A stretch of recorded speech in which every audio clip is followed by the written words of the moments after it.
নমস্কার বন্ধুরা, অর্ঘ কুকিং চ্যানেলের পক্ষ থেকে সবাইকে স্বাগত। এখানে আমি 1 কাপ দই নিয়েছি, হাফ চা চামচ জিরে গুঁড়ো, হাফ চা চামচ ধনে গুঁড়ো আর 1 চা চামচ লাল লঙ্কার গুঁড়ো আর হাফ চা চামচ গরম মশলার গুঁড়ো দিয়ে এখানে এই দইয়ের মশলাটা আমি তৈরি করে নেব। এই দইয়ের মশলাটাকে খুব ভালো করে ফেটিয়ে নিতে হবে। নেওয়ার পরে 10 মিনিট রেখে দেব।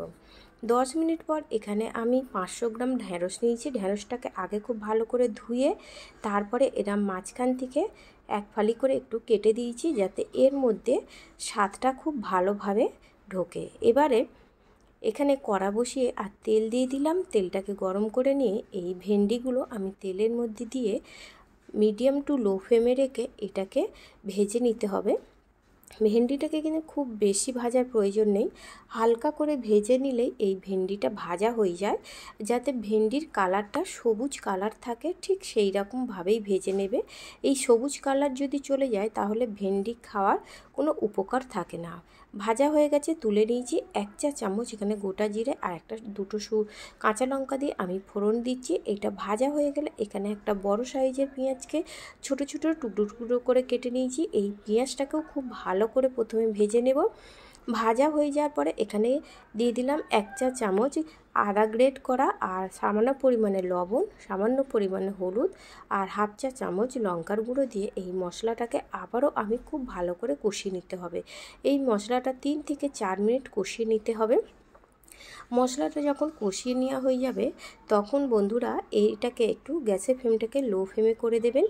দেওয়ার পরে যে দইয়ের মিশ্রণটা আমি তৈরি করেছিলাম এই দইয়ের মিশ্রণটাকে আমি ঢেলে দিলাম। হাই ফ্লেমে দিয়ে রাখলে কিন্তু এই দই দেওয়ার সঙ্গে সঙ্গে দইটা কেটে যাওয়ার সম্ভাবনা থাকে। তাই অবশ্যই গ্যাসের ফ্লেমটাকে একদম লো ফ্লেমে রেখে এই দইটা দিয়ে অনবরত নাড়াচাড়া করতে হবে। তারপরে যখন দেখবেন দইটা ফুটে উঠছে আর এই সাইড থেকে তেল ছেড়ে যাচ্ছে, তখন বুঝতে পারবেন যে এই মশলাটা ভাজা হয়ে গেছে।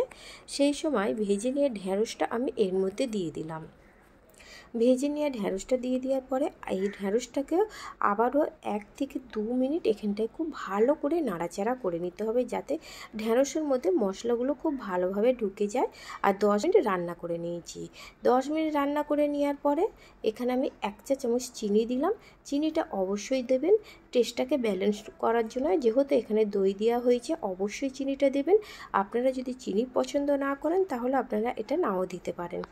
এবারে দেখুন বন্ধুরা, তৈরি হয়ে গেছে আমার আজকের রেসিপিটি যদি ভালো লেগে থাকে লাইক করবেন, প্লিজ আমাকে কমেন্ট করে জানাবেন রেসিপিটা কেমন হলো।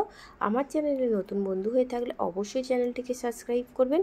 এই তরকারিটা গরম গরম ভাত, রুটি, লুচি, পরোটা সবের সাথেই কিন্তু এই তরকারিটা চলে।